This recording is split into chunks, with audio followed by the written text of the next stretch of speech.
femme de prière qu'avant je priais même pas. Un jour, maman Clarisse qui est à côté de moi, elle m'a invité à Sion. Je ne voulais pas venir au début parce que je me disais, ouais, les églises, je connais toujours la même chose. Elle m'a dit, viens et tu verras. J'ai écouté mon cœur, je suis venu. La première fois que j'ai mis les pieds ici, à Sion, wow, le Seigneur m'a donné une famille avec beaucoup d'amour. J'ai ressenti l'amour, j'ai ressenti que c'était ma place ici. J'ai ressenti que oui, le Seigneur m'a dit, Diana, c'est ici que tu dois être. Je me suis engagée toute seule dans la chorale. Je suis venue, je me suis dit, moi je vais chanter pour le Seigneur. Tout est avec ça. Ils m'ont laissé la place. Et je suis contente parce que papa, il parle de moi. Il montre l'exemple aux gens de tout ce que tu as fait pour moi. Et je le remercie beaucoup. Et j'ai promis au Seigneur que cette année j'ai commencé, je ne lâcherai pas. Amen. Bravo Seigneur. Ça c'est un peu. Alléluia. Pour faire le vœu à l'Éternel, il est là. Il va t'aider à accomplir ta mission. Gloire au Seigneur. Ah, le Seigneur est merveilleux dans cette église. Est-ce qu'il y a encore des personnes qui se sont poussées par l'Esprit de Dieu afin de pouvoir nous témoigner les merveilles de Dieu? Bonjour, shalom, proche de Dieu, je suis la sœur aussi. Donc, c'est ma mère qui m'a invité la première fois à l'église avec elle. Donc, je l'ai accompagnée. Et en venant à Sion, eh bien, comme pour ma sœur Diana, j'ai trouvé une famille à l'église, pour des activités, toujours on sent la présence de Dieu. Dieu est présent, la parole est prêchée. Et ce que j'aime avec le groupe pastoral, c'est qu'il nous encourage à travailler dans la maison de Dieu, à aller à évangéliser. Dans l'église, en fait, j'ai rejoint la chorale et il me pousse aussi à être traductrice parce que je suis anglophone et francophone, donc j'ai les deux langues. Donc ils encouragent toujours les dons que Dieu nous a mis en nous et c'est ce qui me plaît dans cette église. Amen. Amen. Mon Seigneur, être au service de l'Éternel. Il y a encore une personne. Nous allons faire le tour de moi. Gloire au Seigneur, nous bénissons le Seigneur. Est-ce que c'est pas merveilleux ça? Amen. Alléluia. Dieu est bon et en tout temps le Seigneur est bon. Alléluia, il nous aime. Alors nous allons parler avec laisser la parole à Maman Lydia. Je ne sais pas qu'est-ce qu'il va nous dire. Je vais laisser la parole. À vous. Je vais témoigner parce que vous ne voyez pas quoi témoigner, on va dire. Mais là, le Saint-Esprit m'a rappelé quelque chose, c'est vrai, que je connaissais. Moi, on se connaît avec le prophète, Massite et tout ça. Moi, déjà, je ne voulais pas venir dans l'église parce que je disais, on se connaît. J'étais dans, on est des frères, tout ça. Avec les frères, c'est le pasteur, tout ça. Je disais, non, je ne veux pas d'abord venir. Juste pour venir, quoi. Parce qu'on se connaît, on allait à on partait chez eux, on eux venaient chez nous, tout ça. C'est une famille, on va dire. Mais là, cet esprit m'a rappelé quelque chose. Il y a longtemps, mon fils, Ebenezer, il disait, ah, maman, on était dans une église. Il disait, moi, amenez-moi tous les dimanches, que j'aille jouer à la batterie chez le prophète. J'ai dit, on va faire le trajet, on regardait le trajet. On fait tout ce trajet-là pour venir te déposer à Pessac et nous on va dans notre église. Non, on ne peut pas faire ça. À chaque fois qu'il disait ça, lui-même peut-être il a déjà oublié, il ne se rappelle même pas. Il nous disait à chaque fois de venir jouer à la batterie à Sion. Et je bénis Dieu. Aujourd'hui Dieu a fait, il n'y a rien d'hasard. Nous peut-être on ne voyait pas, nous on était là où on était bien. Et Dieu savait, on va dire. Peut-être Dieu nous montrait déjà. Il disait qu'il voulait venir. Peut-être Dieu savait qu'on devait être là un jour, on va dire. Pour ensemble soutenir l'œuvre, ensemble prier dans l'église Sion. Et aujourd'hui, mon fils aussi a grandi. Parce qu'il était petit, je me rappelle. Là, il a grandi. Il joue aussi à la batterie à Sion. Et je bénis Dieu et ils sont en train de servir le Seigneur. Amen. Que la gloire revienne à Dieu. Une chose est vraie, que tout ce que Dieu fait est bon. Voilà pourquoi il a dit, je connais les projets que je formais pour vous. Projets de paix et non de malheur. Voilà pourquoi toi qui tu entends Dieu te parler, mais tu hésites. Est-ce qu'ils peuvent apporter la solution à mon problème? J'ai tant cherché. Mes chers amis, la femme qui avait la perte de sang, un jour, après avoir tout dépensé et trouvé pas la solution, au lieu que sa situation s'améliore, ça s'empérissait encore davantage. Mais elle a eu foi parce qu'elle avait écouté le Seigneur parler du Seigneur. Elle a eu foi en elle-même. Elle a pris un engagement. Elle a fait un vœu. Elle a fait une alliance en elle-même. On dit, si je puis seulement aller toucher le bout de son vêtement, je serai guéri. Alors voilà pourquoi toi, ton problème, et toi qui nous suis, tu vois peut-être les hommes de Dieu par apparence. Tu penses que tout le monde fait la même chose. Mais sache-le que là où il y a des faux, il y a aussi des vrais. Alléluia. Voici, et vous venez vous-même d'écouter des témoignages que des personnes, ils ont donné d'eux-mêmes, sans forcer, parce qu'ils ont reconnu que là où ils sont, ils ont quand même des maîtres qui leur montrent la bonne voie à suivre pour qu'ils puissent se servir d'exemple. Alléluia. Alors je voudrais aussi m'adresser à des hommes de Dieu qui sont là pour essayer de pouvoir au fait interpeller aussi d'autres serviteurs. Parce que actuellement, c'est difficile quand nous entendons parler de la parole, de l'enseignement. Il y a seulement les miracles. Venez chez moi, vous allez avoir le mariage. Venez dans notre église. Si tu as des démons, nous allons te délivrer. Venez dans cette église. Nous sommes en train de... Donc on présente plus de miracles au lieu de présenter plus Jésus qui est la parole. Alors, quels étant bergers, ceux qui ont compris l'importance de la parole et la mission qui nous a été adressée, quels sont en ce temps de confinement ou encore de la crise sanitaire que le monde est en train de vivre, et quelle est la sonnette d'alarme que vous devez lancer pour que les personnes reviennent au Seigneur, afin de pouvoir se réveiller d'entre les morts. Parce que l'heure est imminente, Jésus revient bientôt.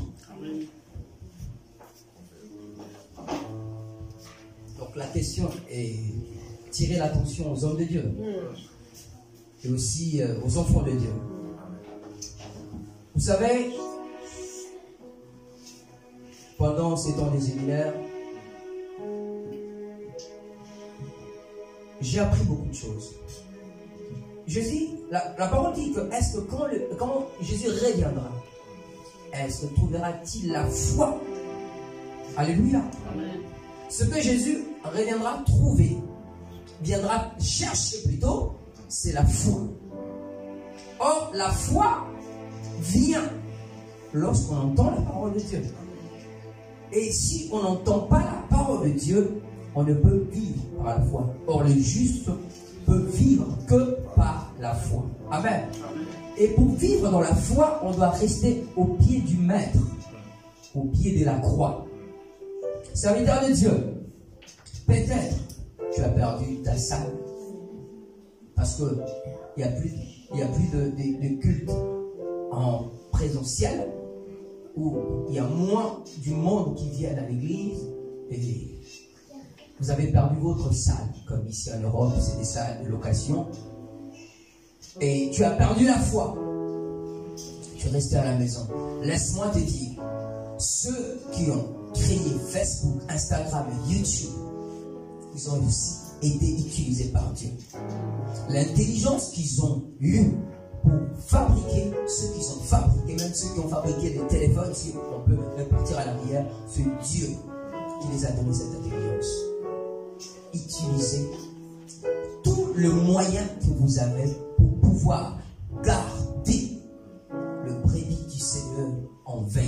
Jésus a dit à Pierre, même tu paies les brebis, même tu paies les agneaux, même tu paies les brebis.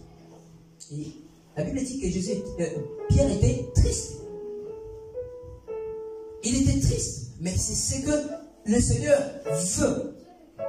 Si nous l'aimons, c'est pas la salle qui nous a appelés, c'est Dieu qui nous a appelés. Et ce dont nous devons faire, nous ne le ferons pas seulement parce que nous avons une salle. Dieu ne nous a pas appelés dans une salle. Mais Dieu nous a appelés pour aller, sortir. S'il faut aller prêcher dans la rue, vas-y prêcher. Parce que c'est comme ça que le Seigneur a commencé.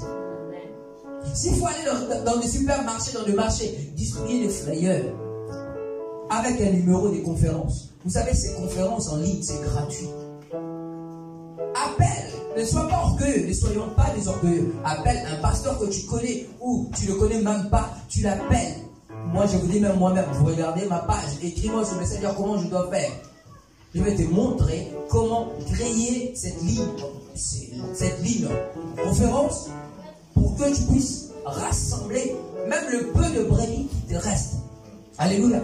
Et aux brebis, ne regardons pas aux salles, ne regardons pas au matériel, mais regardons vers Jésus, qui est le consommateur de notre foi. Connectez-vous. Restez auprès de vos pasteurs, de vos bergers. Soutenez-le.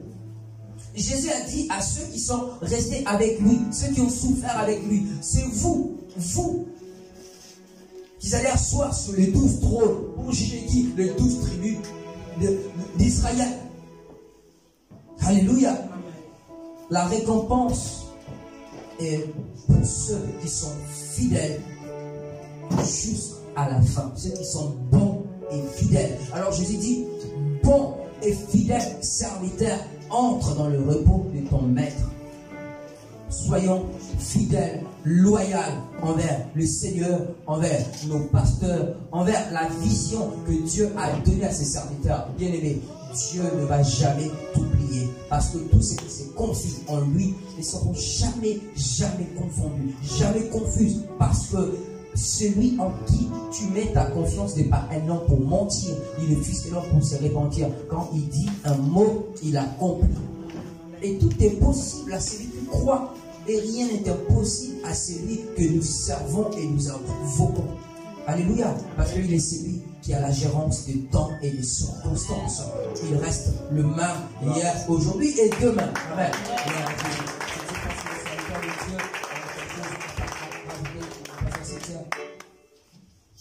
Alléluia. Amen. Tout ce que nous savons, c'est que la Bible dit que nous devons racheter le temps, car les jours sont mauvais.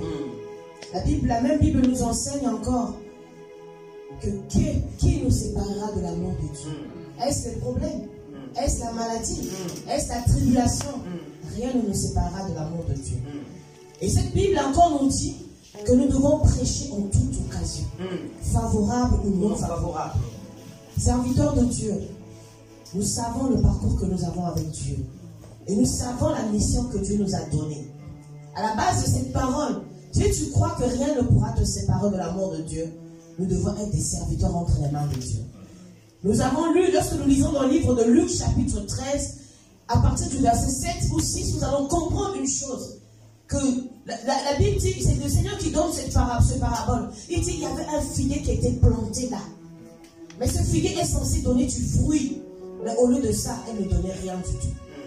Et le maître a prononcé une parole, il a traité ce figuier de inutile. Nous ne voulons pas être des serviteurs inutiles. Nous devons être des serviteurs utiles pour toutes bonnes œuvres. Pour l'œuvre par laquelle l'Éternel nous a appelés. Pour laquelle le Seigneur nous a envoyés. Voilà pourquoi moi je veux juste encourager un serviteur de Dieu. Bien-aimé, serviteur, ne reste pas dans la position où tu es. Mais lève-toi afin d'accomplir la mission par laquelle le Seigneur nous a appelés. Afin que tu ne sois pas, ou que tu ne deviens pas, afin qu'un jour tu ne puisses pas nous appeler serviteur inutile. Afin que le Seigneur ne dise pas que tu n'es pas un serviteur, un bon et fidèle serviteur, entre dans le repos de ton maître. Car tous, nous voulons un jour nous retrouver auprès du Seigneur et lui rendre des comptes. Que Dieu nous bénisse. Amen.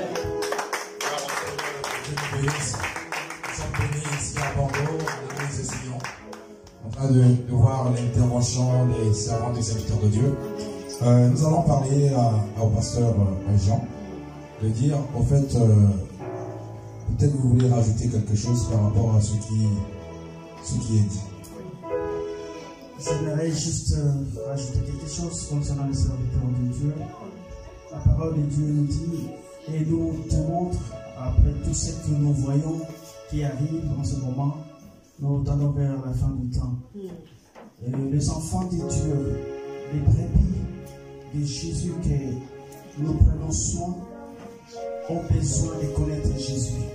Car Jésus lui-même avait dit dans sa parole, Matthieu chapitre 6, verset 33, il a dit, cherchez premièrement le royaume et la justice de Dieu, et toutes choses vous seront données par-dessus. Nous devons apprendre aux enfants de Dieu de chercher celui qui apporte les miracles, de chercher celui qui sauve, celui qui est là pour sauver leurs âmes. Ils ont besoin que leurs âmes soient sauvées. Alors nous devons prêcher Jésus. Parce que si nous les prêchons Jésus, les enfants de Dieu auront une alliance personnelle avec Jésus. Ils seront sauvés, leurs âmes seront sauvées. Mais si nous leur prêchons le matériel, nous les perdons. Ils vont suivre le matériel et s'éloigneront de plus en plus de notre Seigneur Jésus. Pourtant, Jésus a besoin de l'âme de chacun. Prêchons la parole de Dieu. Et pour les brebis, pour les enfants de Dieu, la parole de Dieu nous dit, dans la fin du temps, vers la fin du temps, les hommes auront la démangeaison d'entendre les choses qui leur plaisent. Et c'est ce que nous sommes devenus les enfants de Dieu. Nous cherchons des choses, des prédications qui plaisent à notre cœur. Ceux qui vont au même courant que nous. Nous voulons ces prédications-là. Nous ne voulons pas entendre la prédication du salut. Nous ne voulons pas entendre la prédication de sanctification. Nous ne voulons pas entendre la prédication de s'attacher à Dieu. Mais nous courons derrière le matériel. Mais la parole de Dieu nous dit, si nous attachons à Dieu, toutes ces choses, la bénédiction, comme dit la parole de Dieu, nous suivrons. Ce n'est pas nous qui allons suivre la bénédiction, mais la bénédiction va nous suivre. Cherchons Jésus. Nous sommes vers le temps de la fin. Cherchons Jésus. Cherchons le salut de nos âmes, le salut de nos familles, le salut de nos prochains, de nos voisins, afin que quand le Seigneur, je reviens sur le même verset, qu'il puisse dire entre bon fidèle et serviteur, bon et fidèle serviteur, entre dans le royaume que Dieu a préparé pour toi. Voilà. Alors, Seigneur, remercions le Seigneur. Nous allons finir avec maman Lisa, parce que nous savons que de fois, en cette période difficile, les femmes sont souvent les participantes à la chute des hommes. Nous avons vu la femme de Job décourager son mari, mais lui, le problème, c'est parce que son mari était intègre et fidèle à Dieu. Il a dit, mais non, laisse tomber. Alors, quel est les paroles ou le conseil que tu pourrais donner aux femmes des pasteurs, comme tu l'es, à encourager leur mari? Peut-être il y a d'autres, comme le prophète venait de dire, ils ont perdu la salle, ils ont perdu les fidèles, ils ont perdu en fait l'amour de servir. Peut-être l'une des femmes ont dit, moi je te disais d'abandonner ça depuis longtemps, tu ne m'écoutais pas, maintenant voilà aujourd'hui. Donc l'homme est sur le point de pouvoir donner raison à sa femme. Or que ce sont des épreuves. Alors en tant que femme d'un pasteur, qu'est-ce que tu pourrais peut-être leur adresser? Tout ce que je peux dire à d'autres femmes ou pasteurs, c'est d'être à l'écoute du Saint-Esprit et de soutenir les autres Dieu dans la prière, parce que c'est pas facile. Et il est toujours là comme le petit rôde, cherchant qui dévorer. Et c'est dans la prière et dans l'écoute du Saint-Esprit que nous allons vaincre, on va dire. Les bâtiments, c'est rien. Comme ça, la femme samaritaine pouvait dire à Jésus, elle a dit, moi je connais, c'est que nos ancêtres ont prié, ils montraient le lieu, mais Jésus les a dit, c'était pas ça. Et c'est pour ça, ce temps-là que nous passons dans ce Covid nous a appris, c'est pas les bâtiments. On va dire, c'est d'abord nous-mêmes, en tant que des chrétiens, nous devons développer l'intimité avec le Seigneur, c'est-à-dire développer cette vie de prière. C'est ça qui est le plus important. Et que le Seigneur aide tout le monde, aide les serviteurs de Dieu, c'est pas facile, on va dire. Que le Saint-Esprit soit le guide dans toutes choses. C'est ce que j'allais dire. Alors, Seigneur, c'est encourageant, c'est encourageant d'entendre. Je crois que le pasteur Gloire au Seigneur. Nous bénissons le Seigneur. Merci à vous tous qui vous avez suivi cette émission. Et nous croyons que cela vous a édifié, vous étiez bénis au travers de cette émission. Vous avez écouté des témoignages, des encouragements. Je crois que n'abandonne pas là où tu es. Job a dit, attache-toi à Dieu, tu auras la paix et tu jouiras ainsi du bonheur. Donc voilà la raison pour laquelle en cette période de crise, nous devons nous attacher au Seigneur. Nous aurons la paix parce que la paix ne vient pas du monde. Ce n'est pas le vaccin qui va te donner la paix. Ce n'est pas les annonces que nous écoutons aujourd'hui qui va te donner la paix. Dieu a dit, Jésus-Christ a dit dans Matthieu et dans Jean 14, 27 que je vous donne ma paix. Je vous laisse ma paix. Je ne vous le donne pas comme le monde vous la donne, mais que votre cœur ne se trouble point, ne s'alarme point. Croyez en moi et croyez en Dieu.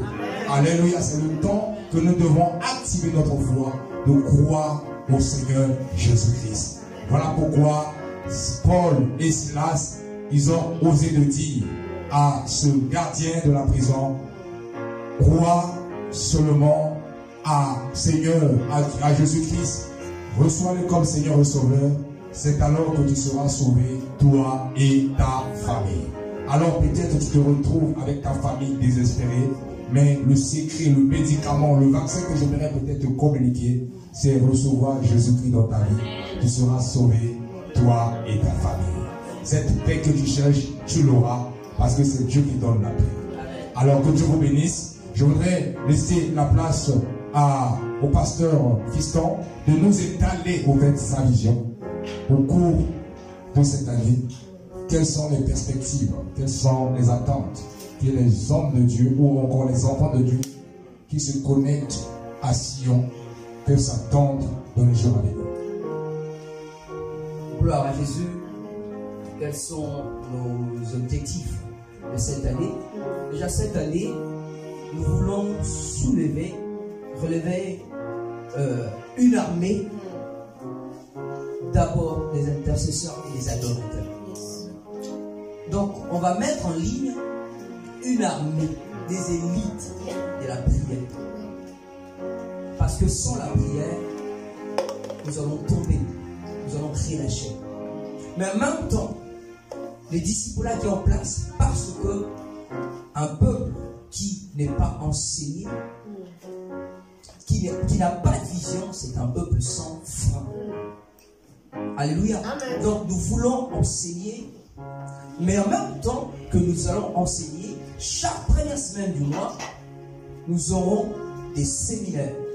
Chaque première semaine du mois, donc, que nous allons appeler des camps.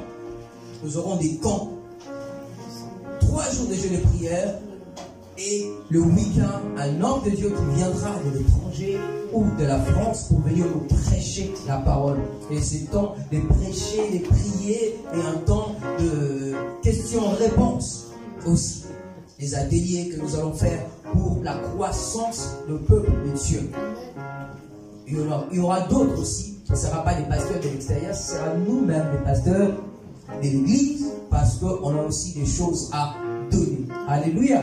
Mais pourquoi? Nous allons essayer quand même de diversifier pour que le peuple ne puisse pas s'ennuyer. Alléluia. Parce que des fois, les enfants, quand ils sont habitués avec leurs parents, et le parole, des fois, ça pèse plus. Mais quand il y a un tonton qui arrive, qui dit, oh, mais c'est une chose que papa il disait, mais là, l'enfant se lève, commence à appliquer. Voilà pourquoi. Donc, il y aura des temps de louange et d'adoration, des émissions en place live, acoustiques, avec des chants, parce qu'il y a des talents ici à l'église, n'en parlons pas, que nous voulons mettre en valeur. Les frères et les sœurs aussi dans la ville, qui sont des chanteurs, des musiciens, nous allons les inviter aussi pour venir adorer avec nous. Donc des camps, des prières, d'enseignement avec des hommes de Dieu qui vont venir de l'extérieur chaque première semaine du mois, donc jusqu'à la fin de l'année. Donc disons déjà que le mois prochain, par la grâce de Dieu, nous allons recevoir notre patriarche, Papa Talingani. Que Dieu nous bénisse. Et après, pourquoi pas le Papa Emeka nous revenir encore. Alléluia. Le Papa Victor Makonda, les villes, pourquoi pas lui encore revenir. Oui. Parce que la vision va un peu plus loin quand les frontières vont s'ouvrir. Pourquoi pas faire venir des gens comme le pasteur Atoms, le pasteur Mohamed Sanogo. Alléluia. Les papas Karambiri, pourquoi pas. Alléluia. Que Dieu vous bénisse. Alors, Seigneur, le Seigneur a dit, comment t'en sera l'Éternel, mets en lui ta confiance et il agira. Et je crois que le Seigneur est fidèle. Il finira par achever ce qu'il a commencé dans cette église. Voilà la raison pour laquelle nous allons nous arrêter là. Je crois que le Seigneur nous a bénis. Et n'oubliez pas que nous sommes la chaîne de la Divine Connexion et nous sommes sur le bouquet Happy Box. Voilà, et puis ceux qui veulent nous suivre, n'hésitez pas à en procurer le décodeur. Et je crois que vous serez bénis. Non seulement il y a la chaîne de la Divine Connexion, il y a aussi d'autres chaînes que vous connaissez du monde. Parce qu'il y a au moins plus de 2000 chaînes, voilà, d'Afrique, d'Europe, d'Asie, d'Amérique et d'Océanie. Donc que Dieu vous bénisse. Restez fidèles à Dieu et le Seigneur restera fidèle à vous. Que Dieu vous bénisse.